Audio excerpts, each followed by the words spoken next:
it when I was pregnant with Addie. I was about 7 months, 6 to 7 months along when I found it.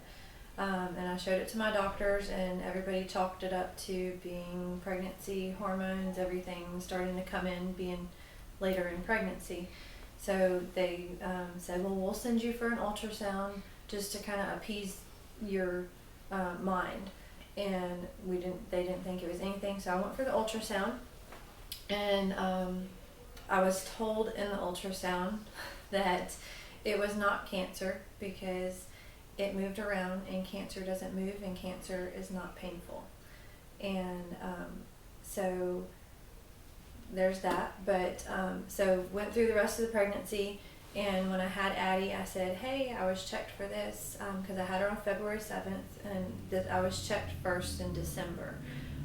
So I told him that, hey, that lump is still there, and it's really painful. It hasn't moved. It hasn't decreased any in size. And they said, okay, well, it might be pregnancy hormones, milk coming in, everything. We'll check it again at 6 weeks. So when I went in for my 6-week checkup, I said, hey, having a lot of problems. She will not nurse off of this side. It hurts a lot. Lump is still there, not going away at all. And from there, it's really like a whirlwind of what happened. It was, well, we want you to go upstairs and see Dr. Moses. Dr. Moses immediately referring me to go get MRIs and all sorts of scans. And then, hey, we want you to go meet with a plastic surgeon. And of course, the diagnosis in the middle of that, when they call you and say, hey, the surgeon wants to meet you today. Dr. Moses wants to talk to you in his office. Can you be here at 4 o'clock? You know that it's not good news. So that day, when they called us for that appointment, that was the worst Easter weekend ever because I had my biopsy done on, was it Good Friday or the day before? The day before. Yeah, the day before, and then we had to wait that whole Easter weekend to see what the results were.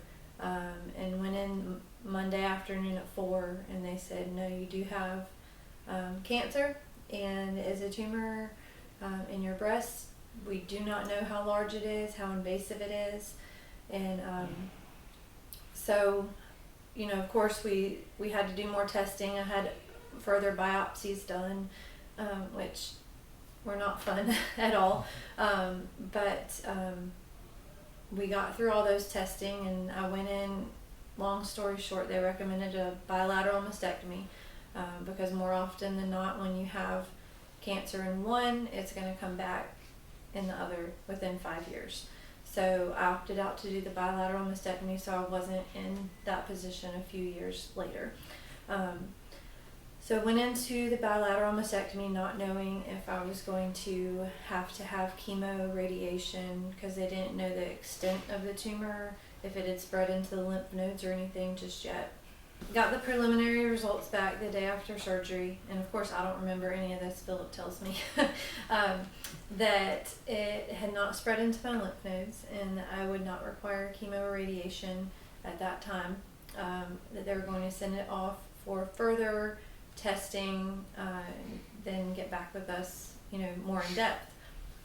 So a couple weeks probably went by, and Dr. Moses called us and said that it had not spread. We did not have to do chemo, radiation, but it was the largest tumor he had ever seen that had not spread to the lymph nodes. He said it encompassed your whole entire breast, and they have no clue why it did not, how it did not spread, but that it was just simply a miracle.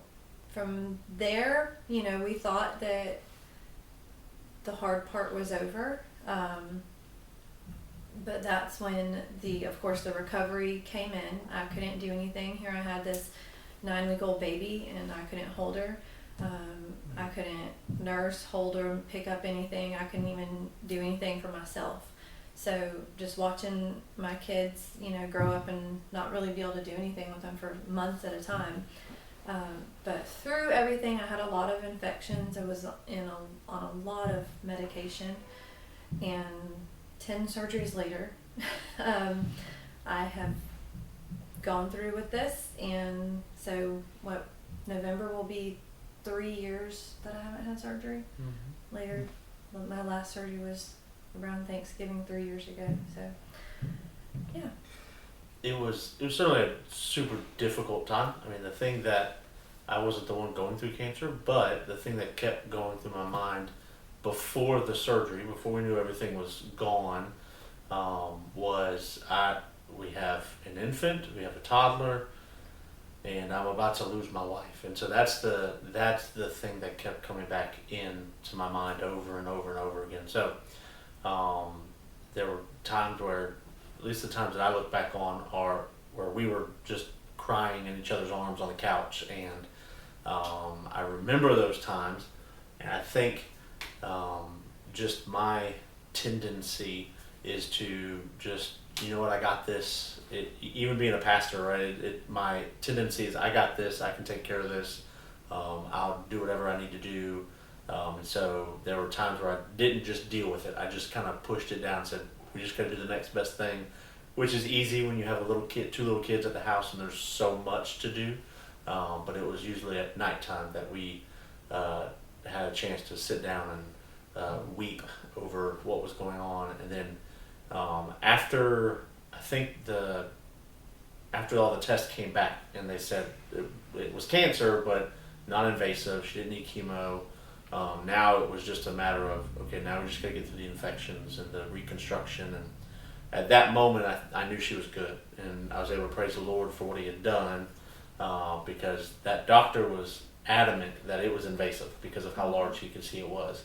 And but after we found out nothing was invasive, that was like a weight being lifted off of my shoulders. And then it was, okay, now it's just, I got to take care of my wife. I got to make sure she's okay. Philip, did you find the temptation, I got to be strong for Paula, but wrestling with a lot of stuff yourself? Yeah, I think that temptation's always been there for me.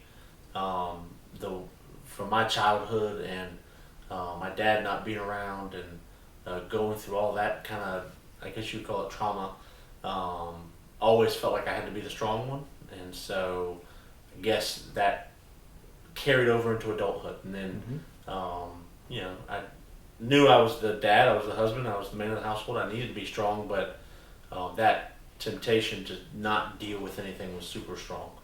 Paula, you mentioned, I got this really devastating medical news, but then I also hear that this is the largest tumor, and what a miracle. You got really difficult news and really encouraging, inspirational news at the same time. What is that like? It's a mind game, because you never think, a bad mind game. You never think that, you never want to hear the C word, as everybody calls it, because it's just hard to get that word out there when you get diagnosed. You never want to hear that, and of course when it hits you, you're like, oh goodness, and like Philip said, you start thinking worst case scenarios. But we were in survival mode a lot, so then once, it was like, okay, I gotta get this out. I gotta get it out of me, this thing that's invading my body. So then once it's out and you hear those words, you're good, you're like, okay, great.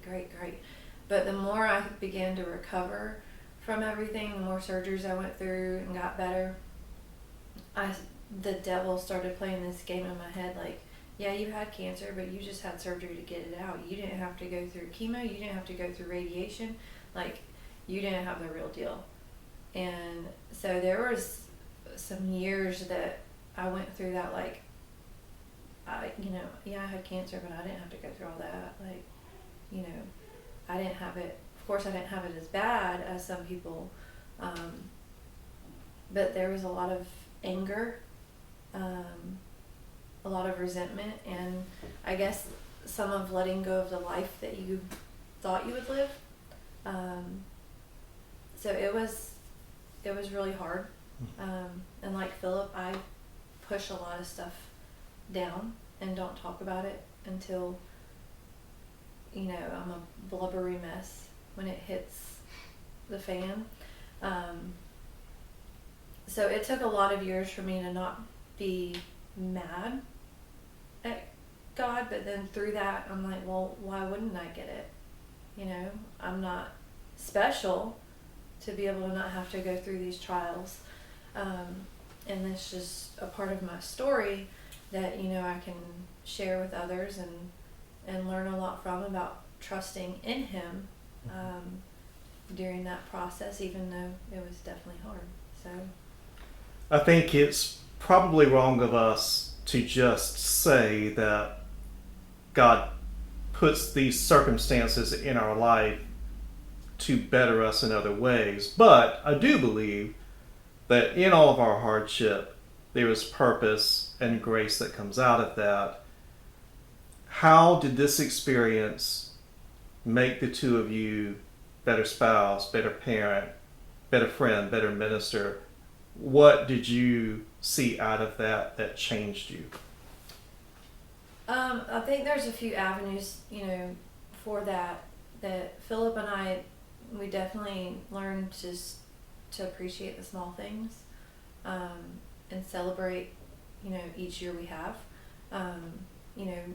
whether that's going on trips with each other, but just really enjoying life and the time together that we do have, because you never know what's going to happen. But then at the same time, it's also offered us the opportunity to be able to grow individually, because I've had the opportunity, like we mentioned to you a little bit, I was a poster child to me for a while with talking about, my breast cancer story, but just the opportunities that it allowed for me to be able to talk with people that I didn't know. I've had a coffee with a few people that were scared about going through a bilateral mastectomy, and say, hey, well, this is, I was able to talk with them and go visit them in the hospital after. Just, I think it's opened doors to be able to talk with people more about what you're going through, your emotions for it, about how God will be with you in every single moment of that when it's hard to see it. Even some recent coworkers, or his mom when she had breast cancer a few years ago as well. So it's really offered us, the opportunity to be able to chat with others, in this horrible thing called cancer. But Yeah, like you said, I think it really afforded us the opportunity to appreciate life a little bit more. But then our reliance on God grew exponentially through that. Before that, it was, we got this, we're good, which I think just people fall into that naturally. But when you're put to the flame through cancer, we have to rely on each other more, and then we have to rely on God even more than that. And there were times where it was like, Lord, you're the only one that can pull us through this, and He did. And we can tell that story now from the other side. They say hindsight's 20/20, and I remember the despair feeling in the deepest of pits, and then now looking back and saying the Lord was good through all of that. Even if my time was bad, God was still good. And it really, I guess, gave us a perspective change in that side of our lives.